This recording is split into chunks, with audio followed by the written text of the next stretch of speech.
Welcome to the hottest movie review on the internet today, the A-List Review. I am your host, the Game Changer, Wes Troop, and it's time to go back to the couch. That's right, because it's the latest Netflix action film, my review of the 2021 action movie, Kate, coming up now.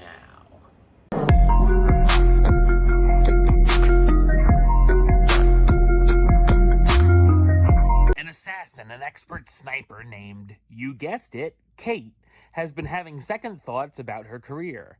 After her last assassination left her quite emotional, Kate has decided her next assignment will be her last and plans to retire and start a new life. After meeting a charming stranger, Steven, she hooks up with him and soon realizes she's been poisoned and has only 24 hours to live. Kate decides to figure out who paid off Steven to poison her and extract revenge on them, which leads her to kidnapping a teen girl related to the situation. So what did I think of Kate? I thought it's a moderate action thriller. It's directed by Cedric Nicholas Troyan, known for being a visual effects artist on films such as 1 Hour Photo, The Ring, and directing The Huntsman Winter's War. Obviously, one of the hot things in action films right now is the John Wick-type thriller. This is actually the third female-led shoot-'em-up flick I've reviewed in just 2 months, with Gunpowder Milkshake, interestingly enough, another Netflix film, and The Protege. And this film has a very similar feel to those, so I'm starting to feel a little burnout now with Kate. I did love that the backdrop for the film is set in Tokyo, which gives us some great-looking neon lights in the nighttime city scenery.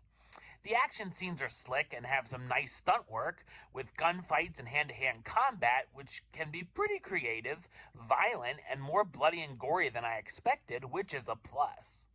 There's also a number of interesting choices used for a car chase through the city, which looks like something you'd see out of an anime. Where the film started losing me, though, is in its story. While I liked the idea of the main character having a limited amount of time for her revenge spree, with nothing to lose, it turns out to have a lot of cliches piled in. It's also very predictable, where a character is introduced early on. I thought, oh boy, I hope they don't do this certain obvious twist with them later on. And of course they do. Kate also gets the bonding storyline with Annie, the daughter of Kate's last target, which is an exact storyline from Gunpowder Milkshake. A big difference here, though, is that Annie is much more annoying of a character through most of the film, but thankfully gets a little better towards the final act. The relationship between these two characters feels more forced than in other films that have done the same gag as well. There's random flashbacks thrown in showing quick glimpses of Kate as a young girl or teen that I actually would have liked to have seen a little more of, as it would have helped us connect to the character a little better.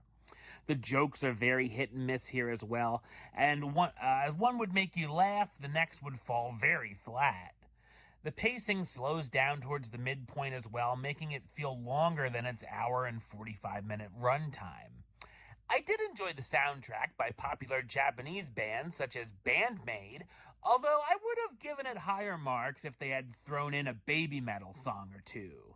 Solid performance by Mary Elizabeth Winstead, who stars as Kate, the assassin who's looking for revenge.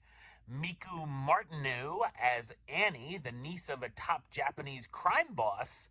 And Woody Harrelson as Varric, Kate's mentor and handler who ended up being a father figure for her. While Kate has a few scenes that are bloody fun, the story is super familiar and doesn't do a whole lot to stand out from the pack of the seemingly ever-growing female assassin genre. I'm going to give it the number score of 5 out of 10, which gives it the A-list rating of meh. It's okay. Alright, well that's the show. I'll be back with another review very soon. But until then, don't forget to subscribe right here on YouTube. YouTube.com/WestsideOf515. Like the show on Facebook, Facebook.com/WesTroopAlist. And of course, you can follow me on the Twitter and the Instagram at Wes A-List. Until next time, Troop out.